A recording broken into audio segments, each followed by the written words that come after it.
Good morning, I'm Maddie Jansen, and this is the podcast of 17 News at Sunrise. It's everything you need to know to start your day in about 15 minutes. Working in the spirit of the Golden Empire, this is 17 News at Sunrise. Good morning. We're on scene of a stabbing in East Bakersfield. 17's Vanessa Dillon live there with the latest as there's a heavy police presence in a closed intersection. As that confirmation, the body found inside a submerged SUV this weekend is identified, bringing an end to a more than 2-month-long search. Meantime, another search continues, this one in the desert after a military jet crashed in Death Valley yesterday. We'll have details and a look at where it went down. This is Thursday, August 1st, 2019. Good morning. Good to have you with us. I'm Maddie Jansen on this. Yes, you heard it right. August 1st. August 1st, and it's also Friday Junior. Oh, here we go again. Here it is. It's Friday Junior, everyone. Snuck up on us. Yeah, but we are already in August. It is hard to believe that school is in less than 2 weeks for a lot of students. 2 weeks from yesterday. 2 weeks from yesterday. And hard to believe. Also hard to believe, we're going to break out of that heat wave again. At least that's what I thought I heard last night. Well, we're trying. We're trying. Yesterday, we were still over the century mark at 101. So we're still keeping a little warm out there. The record on that date, 110, and that was set back in 1943. And then right now, we've got 72 degrees out there, cooling you down just a little bit. As we came in, it was right around 75. We have an easterly wind at 3. And as we take a look at our dog walk forecast for today, our featured pet is Chevy. And you can see here, we'll start out in the 70s, 86 at 10 a.m. and then this afternoon. Best to keep the pets indoors or if they're outdoors with plenty of water and shade because we are going to climb into the upper 90s again. Tehachapi at 52 right now with a southeast wind at 3. As we take a look at the day and the temperatures, we'll climb by 11 a.m. to 85 and then upper 80s expected as we progress into the afternoon. We'll talk much more about your forecast in just a little bit, but first, let's see how the morning commute's going. Please turn that over to Alex. All right, thanks so much, Kevin. Taking you outside for the first time this morning to the 99 near White Lane. And it looks like our traffic camera may be frozen there, but it's looking pretty clear on that side of town. There is a car fire being reported right now at Melcher Road near Schuster Road, so just be mindful of that if you're headed that way. There's also another car crash on Zerker Road near Lerdo Highway, so we'll keep an eye on that. There's also a report of a fire on the southbound lanes of the I-5 near the 223, so just be mindful of that as well. Also, it looks like we have a pretty busy commute going on. We've got another traffic hazard on the 223 near Ash Road, and it looks like they are shutting down Ash, the northbound lanes there. So be mindful if you're headed that way as well. We'll keep an eye on those incidents and have another update on your commute coming up in about 15 minutes. And we begin this morning with the breaking news out of East Bakersfield, where there's a heavy police presence. This all happening in the area of Flower and Owens Streets. Police have a large area blocked off right now. 17's Vanessa Dillon is there working to gather more information. Vanessa, what can you tell us? Well, that's right, Maddie. Although details are limited, sergeants here on scene have confirmed that a stabbing occurred here early this morning. As you can see behind me, there is still a police presence. It's pretty active. We are still seeing police investigate the scene. Here's what we know so far. It happened behind me at the intersection of Owens Street and Flower Street, right off the off-ramp of the 178 freeway. While police have yet to confirm details on the condition of the victim and suspects involved, our crew spoke to neighbors who say they saw part of the incident unfold. One neighbor in the area told us he heard what sounded like an altercation outside of his home early this morning. The man adding he allegedly witnessed what appeared to be a man get stabbed outside his home. He couldn't recall, though, how many people were involved. Again, no word on how many people were involved or the condition of the victim. And as you can see, we are still expecting an investigation to unfold here for pretty much the remainder of this morning. But that's the very latest. For now, reporting live from East Bakersfield, I'm Vanessa Dillon, 17 News. All right, thanks, Vanessa. It's a story we've been following for weeks now. We have confirmation that the body pulled from the SUV found submerged in the Kern River belonged to missing McFarland City Manager John Wooner. Wooner went missing in mid-May after he was last spotted at a cemetery here in Bakersfield. Late yesterday, the Kern County coroner said Wooner was identified through dental records. It's still unclear how long his vehicle had been in the river, but a spokesman for the California Highway Patrol tells 17 News it had been there for some time. An autopsy to determine the cause of death is still pending. As the search continued for Wooner, the city of McFarland was forced to fill his position with David Tooley taking over earlier this month. Wooner's family has not commented on his death, but the city of McFarland did release a brief statement reading in part, The city of McFarland offers its condolences to the Wooner family. Mayor Manuel Cantu asks all citizens to offer their prayers in support of the family. We're getting a new look at where a military jet crashed in Death Valley yesterday. This is new video from photojournalist David Johnson with High Desert News. It shows the point of impact in Death Valley National Park, just at the crest of what pilots and park visitors call Star Wars Canyon. You can't see any large parts of the jet, but you do see lots of little pieces scattered around the terrain. The Navy says the FA-18 fighter jet was from Naval Air Weapons Station Lemoore and was on a training flight when it went down around 10 a.m. yesterday. This morning, the search for the pilot continues. Extremely difficult. So we're looking for an aviator out there, hoping for the best. So I'm always optimistic. But we've got processes and procedures in place to make sure that we can execute even through the most challenging times, and we're currently running those procedures right now. 7 people visiting Death Valley National Park at the time of the crash were also hurt. They're expected to be okay. Still no word on what caused the jet to go down. 5:06 now, and firefighters are working around the clock to put out a huge fire burning near Lake Isabella. The so-called Mesa Fire sparked yesterday afternoon in an area near Quail and Bobcat Drives in Squirrel Mountain Valley. That is an area hit hard about 3 years ago by the Erskine Fire. So far, flames have scorched some 230 acres, and this fire is 20% contained. Kern County Fire posted this video on Twitter yesterday. Some 100 firefighters are on the front lines, including crews from CAL FIRE and the Bureau of Land Management. So far, no evacuations have been issued. Meantime, California is moving forward with more fire prevention efforts as the weather gets hotter and drier across the state. Yesterday, Governor Gavin Newsom checked on a high-priority vegetation project in Colfax, one of the 35 statewide efforts to make fire-prone communities safer. 33 of the 35 projects are expected to be finished by December, despite some obstacles. He also just signed an executive order for the hiring of 393 extra seasonal firefighters. Each will be distributed on fire engines across our state.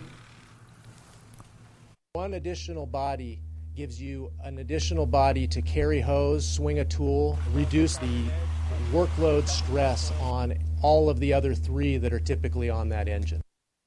State leaders say California is pouring more resources into preventing and fighting fire this year than in recent decades. Later today, Newsom and former Governor Arnold Schwarzenegger will visit the McClellan Air Force to highlight some of the new equipment and technology that will assist CAL FIRE in their response to wildfires and fire emergencies. 5:07 now in your court watch. A man who killed his girlfriend last year in Northwest Bakersfield will learn just how long he'll spend behind bars. You may remember last year, Carlos Garcia Jr. shot Allison Munoz at her friend's home on Abbott Drive. Court documents reveal Garcia told investigators he shot Munoz on accident after he pushed her with a gun in his hand. Police arrested him at a mobile home 5 days later after a long standoff in Lost Hills. Last month, a jury convicted Garcia of first-degree murder. The district attorney's office says he faces 80 years to life in prison. Garcia is set to appear in court for sentencing later this morning. It is 5:08 now, and just under a week after the Bakersfield Police Department announced it was closing its investigation into allegations of sexual misconduct by Monsignor Craig Harrison, vandals hit St. Francis of Assisi Church. Yesterday morning, someone discovered vandals spray-painted the word rape across the building and set a trash can on fire. This comes after the police department announced on July 25th it found no criminal behavior with corroborative evidence in a case of alleged sexual misconduct with a minor, Harrison, in the 1990s. Investigators said they would not recommend charges to district attorneys and were closing the case. BPD says officers are in early stages of the vandalism investigation and have no additional information to release at this time. Mosquito bite turned into a big problem for a Fresno woman, sending her to the hospital. Her family says she now has West Nile virus. Christina Davies explains what this means for the woman and her family. These days, Thomas Hardwick is spending his waking hours here at Clovis Community Medical Center by his wife's side. She was healthy. And it's just overnight, she just went downhill. Fast, downhill. He tells us Laura was diagnosed with West Nile. You never think it's going to happen to you until it does. And then when it does, it hits you like a tornado. There's nothing you can even say, do, or it's just mind-boggling. No one knows exactly where she got infected. There are a few spots the family says officials are looking at in Fresno and in Clovis. On the 4th of July, they were in Clovis celebrating, and Thomas says his wife got a few mosquito bites. Around the 7th is when she started getting the symptoms of being tired and having malaise, didn't want to do anything, and it just progressed. And then on the 11th, the morning of the 11th, we brought her in, and she was out of it. She collapsed twice in the ER coming in. She's too weak to walk. She can't even feed herself. Laura is recovering, but there is a long road ahead of her, so she will soon be transferred to a rehab facility. Now Thomas, along with the rest of his family, are warning one bite can change everything. Don't let your water stand, and just, spray when you go outside, because you shouldn't have to go through this. The Consolidated Mosquito Abatement District says 120 samples have tested positive for West Nile. While it does take some time to confirm the virus, when it is confirmed, they don't wait to go out and try to mitigate the problem. If we have the proper conditions, we set up a spray route, and we would send our truck with a mounted fogger in there to apply an ultra-low volume of this insecticide. It creates a mist that would drift through these areas, contact the adult mosquitoes, and kill them. That was Christina Davies reporting. We checked, and according to the California West Nile virus website, there are no known cases of West Nile in Kern County. And I think it's something we can get very complacent about, because I myself have a lot of mosquito bites right now from going hiking the other day, and you just kind of get so used to getting them, and you think, oh, it's so rare, it's not going to happen, I'm not going to get West Nile. But like you said, it only takes one time, one bite. I think it's also important to, remember that you need to pay attention to those symptoms as well. And if you do feel those symptoms, take them seriously. Mm-hmm. Welcome back. We're just a week away from back to school, and 17 News is teaming up with the Bakersfield Homeless Center to make sure kids from kindergarten to high school have everything they need for a successful school year. We kicked off the drive Monday at the Homeless Center. We're hoping to collect 700 backpacks with basic school supplies. They include loose paper, notebooks, number 2 pencils and pens, index cards, and more, plus clothing for boys and girls. There's an especially big need for underwear. We have a full list on our website, KGET.com. And again, back to school 2 weeks from yesterday. 5:22 now, and if you've been looking to expand your family with a 4-legged friend, but finances have gotten in your way, well, you're in luck. Kern County Animal Services is hosting a 3-day adoption fair starting today. The event is sponsored by Assemblyman Vince Fong, KCAS, and Marley's Mutts. And the first 100 pet adoptions are free. The shelter has a number of cats and dogs of all ages and sizes looking for a forever home. Those interested can stop by to meet and greet the pets to make sure you and the pet are kind of the right fit for each other. You can find the shelter on Fruitville Avenue. It'll be open from 10 a.m. till 4 p.m. every day, today, tomorrow, and Saturday. And in just a few weeks, hundreds of shelters across the country will team up with NBC TV stations for our annual Clear the Shelters campaign. It's our nationwide pet adoption drive to find new forever homes for animals in need. This is video from last year's event with the Bakersfield City Animal Shelter, where there are dozens of cats and dogs waiting to be loved on. It's all happening Saturday, August 17th from 8 a.m. to 2 p.m. at the shelter at 201 South Mount Vernon Avenue. I was really excited. Cinnamon, my little pup, who you've probably seen me with. Yes, she got adopted. That's great news. I know, I was so excited. All right, still ahead in your business watch, a warning this morning for parents. Coming up, we'll explain the reason these infant sleepers are being pulled from store shelves.